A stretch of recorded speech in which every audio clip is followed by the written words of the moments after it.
The good news is we are going to get the House back. We are going to get the House back. That is a done deal. We are 4 votes right now from controlling what happens on the floor, right? We have everything working in our favor right now. We have redistricting coming up, and the Republicans control most of that process in most of the states around the country. That alone should get us the majority back. Congressman Ronny Jackson of Texas, you may remember as Donald Trump's White House doctor, has not been hiding his party's true aims. They are gerrymandering, redrawing the maps in states where they have the majority to give them the greatest advantage in this year's midterm elections. And that reality happening all across the country right now brings up a broader question that I think is at the center of so much of what we cover. What do you do when institutions that you believe in and want to succeed are breaking down? Now, I think there's kind of two possible ways of approaching this. One, you can try to fortify the institutions because otherwise you end up in a race to the bottom. If you do the kind of rule breaking the other side does, that just gives them license to do more. One other approach is that you can try to fight fire with fire. If you believe that fundamentally it's not the institutions or the norms that matter, but rather doing whatever it takes within the law to protect a free and flourishing democracy. Well, we see this battle between institutionalists and those who are against the system or skeptical of it all the time.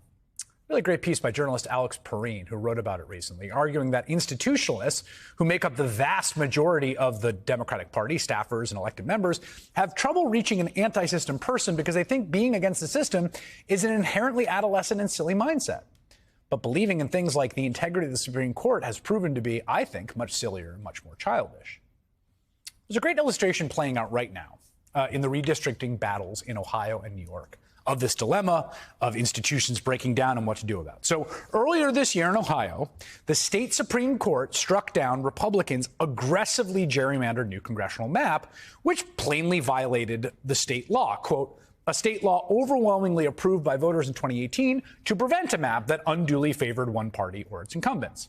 Now, to her great credit, Republican Chief Justice Maureen O'Connor voted with Democrats to form the 4-3 majority that rejected the map. And that is an example of institutions holding. She did the correct thing. She followed the rule of law, even though the map would have advantaged her party. And so Ohio Republicans were sent back to the drawing board. And it was kind of like what happens when you tell your kid to clean up and they pick up one Lego and say, I did it, I'm done. Republicans on the Ohio Redistricting Commission redrew the map, but they barely changed it. And now they're trying to just ram that through. The map, which gives Republicans an advantage in at least 10 of the state's 15 districts, was used in this week's primary election, while it is still being challenged in the Ohio Supreme Court. Remember, Donald Trump won Ohio in 2020 by 8 points. This is not 70-30 red territory. The fight is continuing over the state-level maps. This was the scene at the Ohio State House after the Redistricting Commission wrapped up their meeting yesterday. You can hear the group of angry opponents chanting fair maps now. But basically what has happened is Republicans on the commission have essentially just run roughshod over state law and state courts and the state constitution and the basic tenets of representative democracy and said, screw you, we're doing it anyway. So that's Ohio. Meanwhile, New York, we've seen a somewhat similar situation, right? The State Court of Appeals struck down the highly gerrymandered partisan maps drawn by the democratically controlled Senate in New York. The court, quote, chided Democrats for ignoring a constitutional amendment adopted by voters in 2014, similar to the Ohio law, to curb political influence in the redistricting process. Just like in Ohio, the court in this case, made up of judges all appointed by Democratic governors, ruled against maps that it would give their party a greater advantage. So what have Democrats done? Well, everybody's in limbo. Nobody knows where the districts are. The primaries were supposed to be next month. A federal judge postponed them until the end of August. There's going to be a special master to draw new maps, which is to say that New York Democrats, state Senate Democrats, are not doing what Ohio Republicans are doing. They're not playing hardball. They're not going maximalist. They're not attempting to steamroll the courts and get their gerrymander maps in place or just ignoring the court altogether. Is that the right move? I don't know. Honestly, these are not easy questions.